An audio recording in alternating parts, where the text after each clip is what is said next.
Doctor Sanjay Jaiswal और बहु गोपाल नारायण सिंह जी, ऋतुराज सिंह जी और यहां मौजूद मेरे सभी कार्यकर्ता बहनों एवं भाइयों, लंबे अरसे के बाद बिहार की प्रदेश कार्य समिति को संबोधित करने के लिए आप सबके सामने खड़ा हुआ हूं। लंबे समय के बाद आया हूं, फिर भी आप लोगों ने बहुत ही गर्मजोशी के साथ स्वागत किया है। लेकिन मैं जानता हूं भारत की परंपरा है और शिष्टाचार का तकाजा भी है। स्वागत, अभिनंदन और सलाम दुआ कभी एक तरफा नहीं होना चाहिए। इसलिए मैं भी अपनी तरफ से शीश झुकाकर आप सभी बहनों भाइयों का हार्दिक अभिनंदन करता हूं, आपका स्वागत करता हूं।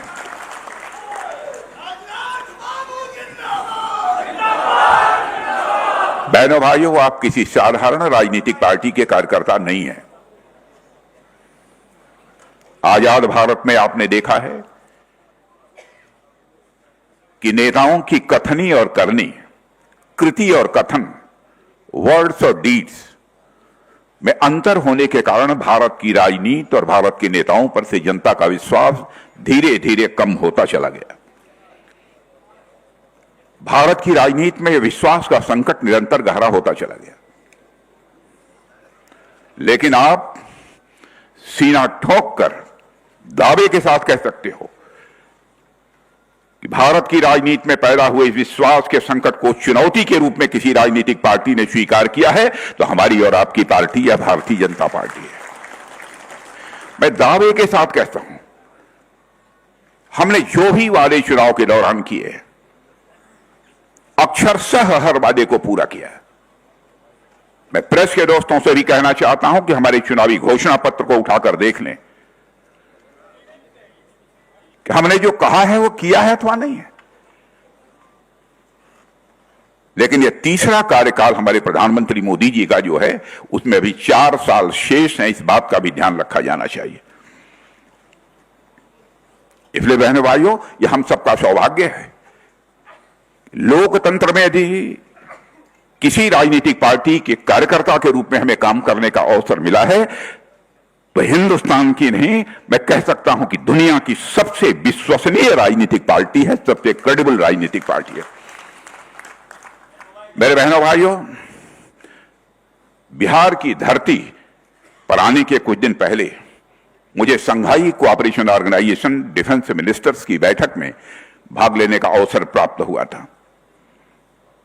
वहां जो कुछ भी हुआ उसको मीडिया के माध्यम से आप सबको जानकारी निश्चित रूप से होगी। जो बात बहुत कम लोग जानते हैं कि बैठक के दौरान वहां जो मेरे साथियों बैकड्रॉप लगाया गया था, उसमें इस बार नालंदा विश्वविद्यालय को सम्मिलित कराया गया था, क्योंकि भारत और चीन के बीच का जो सांस्कृतिक सेतु है, वह यदि इस देश की कोई धरती है तो वह बिहार की धरती है। इतना ही नहीं, चीन के साथ जो बाइलेटरल मीटिंग यानी द्विपक्षीय बातचीत हुई, उसके बाद जो गिफ्ट एक्सचेंज हुआ, उसमें मैंने चीन के रक्षा मंत्री को एक मधुबनी की पेंटिंग भी भेंट की थी, जिसका नाम है ट्री ऑफ लाइफ। उसका भी बिहार की धरती से नाता जुड़ा हुआ है। ट्री ऑफ लाइफ बिहार ही नहीं बल्कि भारत की जीवनदायिनी शक्ति है, भारत की वह आध्यात्मिक ऊर्जा है और वह ज्ञान शक्ति का प्रतीक है। जब मैं पटना रहा था तो ट्री ऑफ लाइफ के बारे में मैं सोच रहा था, और जब मैं आप लोगों के बीच में दोस्तों यहां पर मौजूद हूं तो मुझे साफ दिख रहा है कि हमारी भारतीय जनता पार्टी का जो यह संगठन है, वह भी एक तरह का वृक्ष ही है, जिसकी जड़ों को मजबूत करने का काम हमारे परिश्रमी और दृढ़ इच्छा शक्ति के धनी कार्यकर्ता ही करते हैं। भाजपा में हर कोई कार्यकर्ता भाव से ही काम करता है, चाहे वह किसी भी पद पर क्यों न बैठा हो। यही हमारी पार्टी की मजबूती का आधार है। और साथियों, जिसका यह परिणाम यह हुआ है कि भारतीय जनता पार्टी पूरी दुनिया की सबसे बड़ी राजनीतिक पार्टी आज बन चुकी है। साथियों, आज जब हम पटना में बिहार प्रदेश भारतीय जनता पार्टी की कार्य समिति की बैठक के लिए यहां पर एकत्रित हुए हैं, पटना के बारे में एक जगह ऐसा लिखा गया है कि यह पटना नगर पृथ्वी का तिलक तथा विद्वानों की निवास स्थली है, जिसे भगवान विश्वकर्मा ने भगवान ब्रह्मा को अपना कौशल दिखाने के लिए बनाया था। यह है आपकी और हमारी यह पटना नगरी। पटना की पावन धरती विचार, ज्ञान और जन क्रांति की भूमि है। यह वही पाटलिपुत्र है जहां सम्राट अशोक ने शांति और धम्म का संदेश पूरी दुनिया तक पहुंचाया था।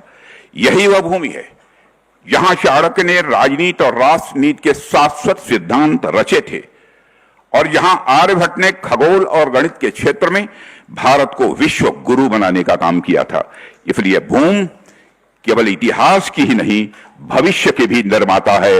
ऐसी महान धरती है हमारे इस बिहार राज्य की। मेरे साथियों, बिहार की कमान इस समय डॉक्टर दिलीप जायसवाल जी के हाथों में है। उनकी अध्यक्षता में प्रदेश कार्य समिति की बैठक हो रही है और मैं जानता हूं उन्होंने बराबर एक कार्यकर्ता के भाव से काम किया है। और एक बात जो यहां मैं जोड़ना चाहता हूं यह है कि यहां मौजूद आप सभी कार्यकर्ता सामान्य कार्यकर्ता नहीं हैं, आप स्वर्णिम बिहार के निर्माता हैं। आप सिर्फ पार्टी के सदस्य मात्र नहीं हैं, आप हमारी विचारधारा के योद्धा हैं। आप बिहार के निर्माण की नींव हैं। और आज बिहार प्रदेश कार्य समिति की बैठक मैं मानता हूं कोई साधारण आयोजन नहीं है। यह वह क्षण है जब हम अपने महान अतीत से प्रेरणा लेकर आने वाले चुनावों की रणनीति तय करेंगे, संगठन को एक नई दिशा देंगे और अपने कार्यकर्ताओं के संकल्प को जन आंदोलन में बदलेंगे। साथियों, हम सब जानते हैं कि भाजपा के बड़ा से बड़ा पदाधिकारी क्यों न हो या एक निष्ठावान करता, वह सिर्फ चुनावों के वक्त ही नहीं सक्रिय होता है, बल्कि वह हर दिन राष्ट्र निर्माण की साधना में लगा रहता है। और आज बिहार में यही साधना परिवर्तन की शक्ति बनकर उभर चुकी है। यह केवल एक संगठन की बैठक मात्र नहीं है, इस रूप में मैं इसे नहीं देखता हूं, बल्कि एक संकल्प सभा है। और उस संकल्प की शुद्धि के लिए जो बिहार और भारत को नई ऊंचाइयों पर ले जाने के लिए हमें लेना है।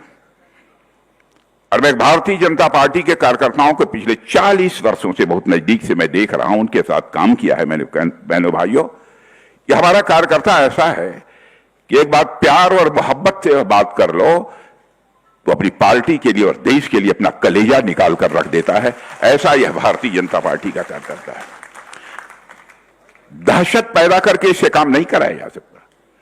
इसको प्यार देकर, मोहब्बत देकर आप जो चाहिए सो करा लीजिए।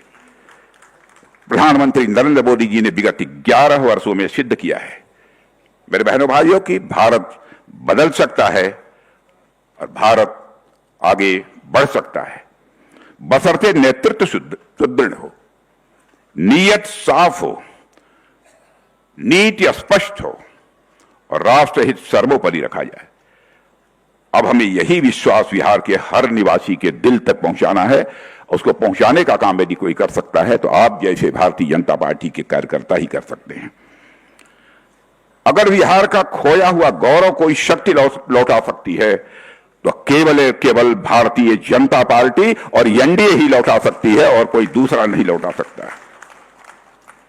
और इस दिशा में आप सभी कार्यकर्ताओं और पदाधिकारियों से मैं 5 बातें आपके सामने रखना चाहता हूं। पहला, जनता से निरंतर संवाद करें मेरे कार्यकर्ता मित्रों, लेकिन वो केवल भाषण नहीं, विश्वास का संवाद हो। जनता से जब संवाद करें तो केवल खोखले आश्वासन न दें, वही बातें उनसे बोलें जिन पर की जनता यकीन कर सके, विश्वास कर सके। इसलिए विश्वास का संवाद जनता के साथ करना है। हर बूथ, हर मोहल्ले, हर पंचायत में जाकर मोदी जी के नेतृत्व की बात कहें, भाजपा की बात करें, लेकिन उसे सिर्फ भाषण न बनाएं। उनके कामों की सफलता की बात करें, उनसे पूछें सरकार की योजनाओं के बारे में, जैसे प्रधानमंत्री आवास योजना, आयुष्मान भारत, गरीब कल्याण अन्न योजना से अनेक जीवन में कैसे सकारात्मक बदलाव आए हैं, यह लोगों से चर्चा करें। जब लोग साथियों अनुभव से जुड़ते हैं, तब उन्हें भरोसा होता है। इसलिए मैं यह बात कह रहा हूं। दूसरी बात, बिहार के आत्मविश्वास को फिर से जगाइए, बिहार के आत्मविश्वास को फिर से जगाइए, अतीत के गौरव को भविष्य की प्रेरणा बनाइए, लोगों को याद दिलाइए कि वही धरती है जहां भारत का सबसे पहला गणराज्य था, जहां महात्मा बुद्ध और भगवान महावीर ने ज्ञान दिया था, और जहां से संविधान सभा का नेतृत्व करने वाले बाबू राजेंद्र प्रसाद जी आए, और जहां से संविधान को बचाने वाले जयप्रकाश नारायण जी आए, जिन्होंने संपूर्ण क्रांति का आह्वान भी इसी पटना की धरती से किया था। साथियों, तीसरी बात, लोगों को यह भी समझाएं कि भाजपा केवल सरकार नहीं चलाती है, समाज निर्माण करती है। दोस्तों, हम राजनीति केवल सरकार बनाने के लिए नहीं करते हैं, हम राजनीति करते हैं तो समाज बनाने के लिए राजनीति करते हैं। राजनीति यह शब्द दो शब्दों को मिलाकर बना हुआ है, राज और नीति। नीति यह संस्कृत के नए धातु से बना हुआ है, जिसका अर्थ होता है ले जाना, टू कैरी आउट। इसका अर्थ यह होता है कि ऐसा राज, ऐसा पॉलिटिकल सिस्टम जो समाज को सन्मार्ग की ओर ले जाने का काम करे, उसे ही हम राजनीति कहते हैं। लेकिन विडंबना यह रही है कि आजाद भारत में यह राजनीति शब्द अपना अर्थ भी खोता जा रहा था, अपना भाव भी खोता जा रहा था। लेकिन भारत की राजनीति में इस राजनीति शब्द के खोए हुए अर्थ और भाव को पुनः स्थापित करने का काम यदि किसी ने किया है तो हमारी और आपकी पार्टी भारतीय जनता पार्टी ने किया है। कांग्रेस और आरजेडी जैसी राजनीतिक पार्टियां केवल कुर्सी पाने की लालसा से प्रेरित हैं, लेकिन भाजपा की प्रेरणा है सिर्फ और सिर्फ राष्ट्र निर्माण। कांग्रेस और आरजेडी जैसी पार्टियों का केवल एक ही मोटिवेशन होता है, सत्ता में बने रहना। लेकिन मेरे बहनों भाइयों, केवल सत्ता में बने रहना यह हमारा मोटिवेशन नहीं है। भारत को एक महान भारत बनाना है, ऐसा भारत बनाना है जो सारे विश्व का नेतृत्व कर सके। जबकि भारतीय जनता पार्टी का उद्देश्य है कि हर नागरिक की गरिमामय जीवन सुनिश्चित होना चाहिए, और उस दृष्टि से आपने देखा होगा कि हमारे प्रधानमंत्री जी ने कितने प्रभावी कदम उठाए हैं। बहनों भाइयों, वह कदम हमारे प्रधानमंत्री ने उठाए हैं जिसकी कभी कल्पना भी नहीं की जा सकती थी।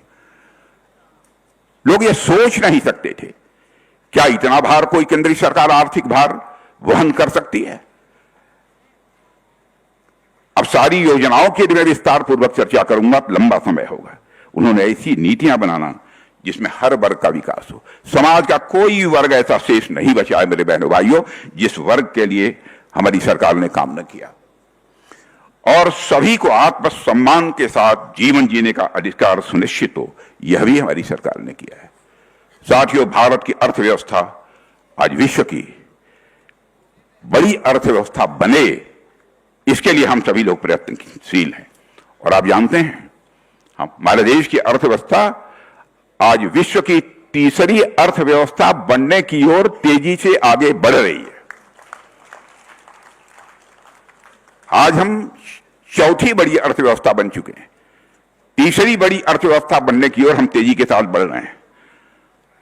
तो हमें लोगों को यह एहसास दिलाना है कि बिहार भी अब तेजी से आगे बढ़ेगा, और अब राज्य और केंद्र दोनों में एनडीए के विचार की मति और कार्य की गति होगी, और जब हमारे मिशन और विजन के साथ कार्य होगा।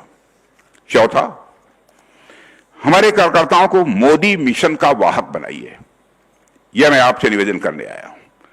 हमारी सरकार की उपलब्धियां हैं और मोदी जी की लोकप्रियता अभूतपूर्व है, लेकिन अब हमें इन उपलब्धियों की कहानी हर घर तक पहुंचाना है। हर गली तक नहीं है, हर घर तक हमको पहुंचाना है। हर कार्यकर्ता को इस सरकार के 11 साल की कहानी, जो कि जन सेवा राष्ट्र निर्माण की कहानी है मेरे साथियों, उसे घर घर तक पहुंचाना होगा। और 2024 का जनादेश हमारे साथ था। अब 2025 में बिहार की जनता के सामने हमारी सरकार के काम और भाजपा के विचार को पूरी स्पष्टता से रखने का यह समय है।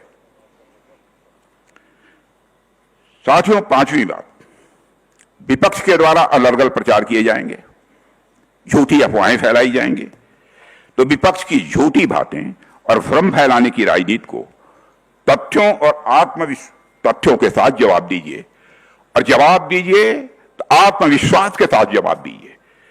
हमें यह भावना घर घर तक पहुंचानी है कि बिहार पिछड़ा नहीं है, बल्कि बिहार को पिछड़ा बनाया गया है, इसलिए जो है बिहार जो है पीछे रह गया है। साथियों, आरजेडी और कांग्रेस फिर से विभाजन की राजनीति को हवा देंगे, या मानकर चलिए, जातियों में बांटेंगे, वर्गों में लोगों को बांटेंगे। लेकिन हम विकास और विश्वास की राजनीति करते हैं, इसलिए जब विपक्ष नफरत की राजनीति की बात करे तो उसका जवाब और कुछ नहीं हो सकता, वह सेवा की राजनीति है, हो सकती है। उसी सेवा की राजनीति से ही उसका जवाब देना है। और जब ये बिहार को पीछे धकेलने वाली बात करें तो हम उज्जवल भविष्य का रोड मैप बताएंगे, कैसे हम बिहार को आगे बढ़ाएंगे। जब वो विभाजन की राजनीति करें तो हम लोगों को जोड़ने वाली बात करनी है, और जब वह बिहार के लोगों को मुद्दों से भटकाएं, हम शिक्षित बिहार की बात करें, हम लोगों को बताएं कि आत्मनिर्भर बिहार कैसे बनेगा। और मैं कह सकता हूं कि एनडीए के शासनकाल में इस बिहार में मेरे दोस्तों उल्लेखनीय प्रगति हुई है। हमारे प्रस्ताव जिन मित्रों ने रखे थे, उन्होंने आंकड़े भी आपको दिए हैं कि 2005 में प्रति व्यक्ति कितनी आमदनी थी इस बिहार की, और आज वह बढ़कर कितनी पहुंच गई है, लगभग 3.5 लाख करोड़ के आसपास पहुंच गई है। यह कोई छोटी उपलब्धि नहीं है। बजट भी, उसकी भी यहां चर्चा हुई है, जो 2004-05 में अप्रॉक्सीमेटली 23,885 करोड़ था, आज 3.7 लाख करोड़ तक पहुंच गया है। साथियों, हमें लोगों तक यह भी संदेश पहुंचाना है, कोऑपरेटिव फेडरलिज्म के साथ कार्य करते हुए